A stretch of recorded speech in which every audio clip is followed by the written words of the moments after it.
This week on Maker Update, a camper bike for abandoned railways, the Furbys take Eurovision, keeping a cool head, and getting rid of old tools you don't use. Hello and welcome back to Maker Update, the show where we find all the coolest projects from across the internet and share them with you to inspire your next project. I'm Tyler Weingartner, back with you again this week while Donald is on vacation. I hope you're doing well. We've got a fun show for you. Let's check out the project of the week. Over the years, this show has covered the transformation of all kinds of bicycles.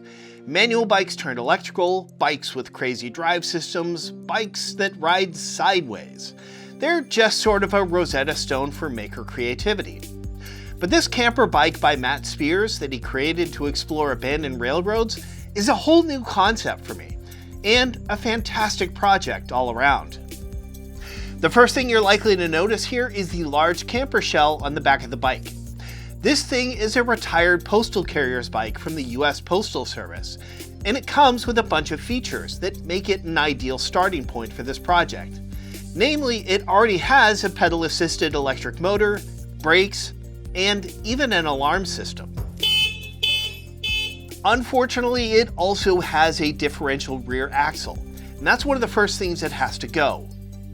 Rail cars need to have live, solid axles connecting the wheels, so that the conical shape of the wheels can steer the car.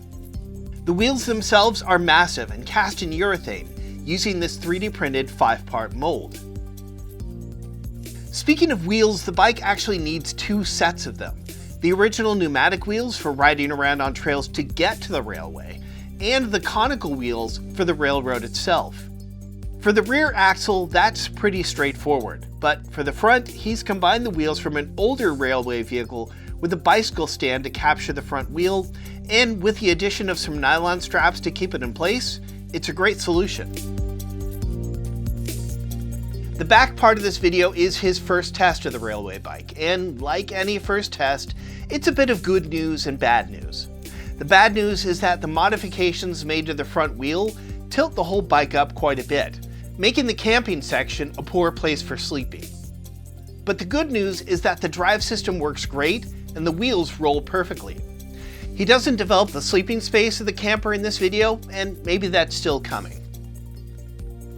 In the meantime, what we have is one of the wilder bicycle transformations I've ever seen, to serve a purpose I hadn't ever thought of before.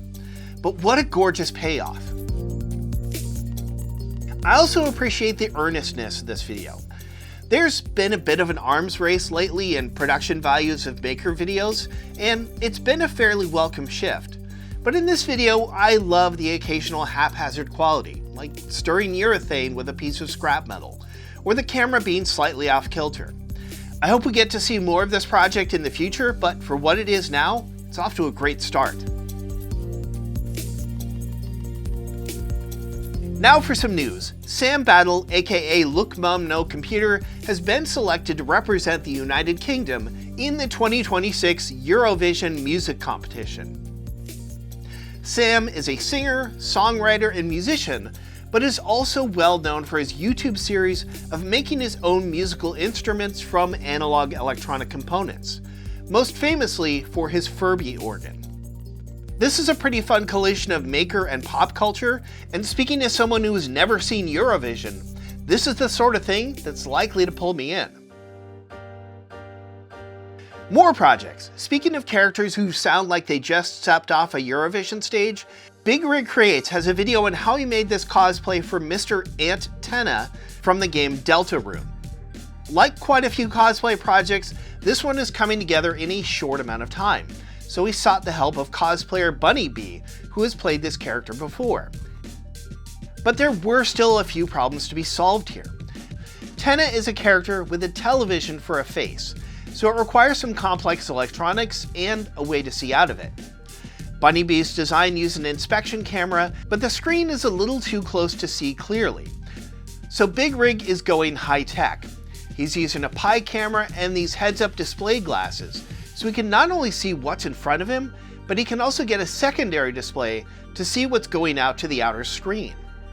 A controller is hidden in the microphone prop, and after working out all the bugs, he finally has a character he can play as. It's good stuff. In a joint video by BoyLei, Hobbytime, and Rebel-based builds, we have a small-scale diorama from Star Wars with everyone's favorite sci-fi architectural feature, a bottomless pit and no safety rail. The overall structure is 3D printed, and he's got a technique I hadn't seen before to hide the layer lines. Brush on a thin layer of UV resin and then cure it, then sand and repeat as necessary. For the bottomless pit, he's creating an infinity mirror effect using 2 pieces of acrylic. And all of the lighting comes from these short segments of LED noodles. And a great tip for working with these: if you need to glue them into place, add some clear heat shrink tubing to the outside. It adds a bit of diffusion to the light, and now glue can stick to it. It's a fantastic diorama, and tons of great tips throughout. And I know we're only at the end of February, but it's never too early to start thinking about Halloween props and decorations. On the Adafruit blog, Erin Blaine has a guide for making this prop for a head in an apothecary jar. But with a fun trick. If you tap on the glass, the head exhales a stream of bubbles from its mouth. The head is just a flat cylindrical image of somebody's face, which is then laminated to keep the water out. And then she added some hair details. A Circuit Playground Express detects the tap on the glass, which then activates a pump motor for the bubble stream.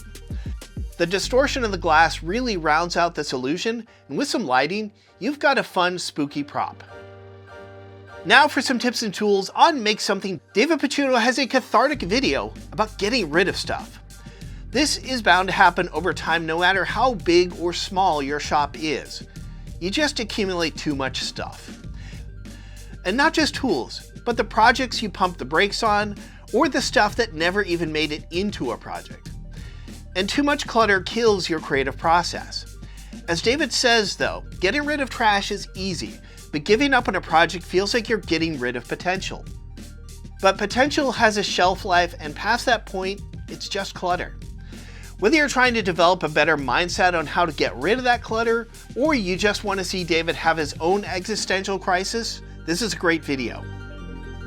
Hardware Haven has a video about Home Assistant, which is the software backbone he's using to set up his new house as a smart home. Home Assistant is a free and open source smart home controller and a good alternative if you want to keep your home data out of the hands of Google or Amazon. Home Assistant supports a huge variety of devices, but he talks about some of the ones that he's found to work the best. And he also goes into depth for how to set up and use Home Assistant. Give this video a watch if you want to add more privacy to your home. And from Gareth's Tips, Tools, and Shop Tales newsletter, we have a new collection of great shop tips, like this exhaustive video from Project Farm trying to find the best alkaline battery money can buy. Stumpy Nubs has a video talking about the difference between cheap and expensive 123 blocks. And C. Jane Drill talks about this super useful pocket-sized LED flashlight. Gareth rounds up his collection of shop tips every few weeks, so check out his newsletter for more like these. For this week's DigiKey Spotlight, the team at Tomorrowlab are once again tasked with creating an invention using a component from DigiKey. The component in question is the Analog Devices ADXL380. Which is a super low power accelerometer that's so sensitive, it can be used as a microphone. They're using it to build a Shipment quality data logger, a low power device that can be installed in a shipped package to let you know if it's been thrown or dropped or otherwise mishandled.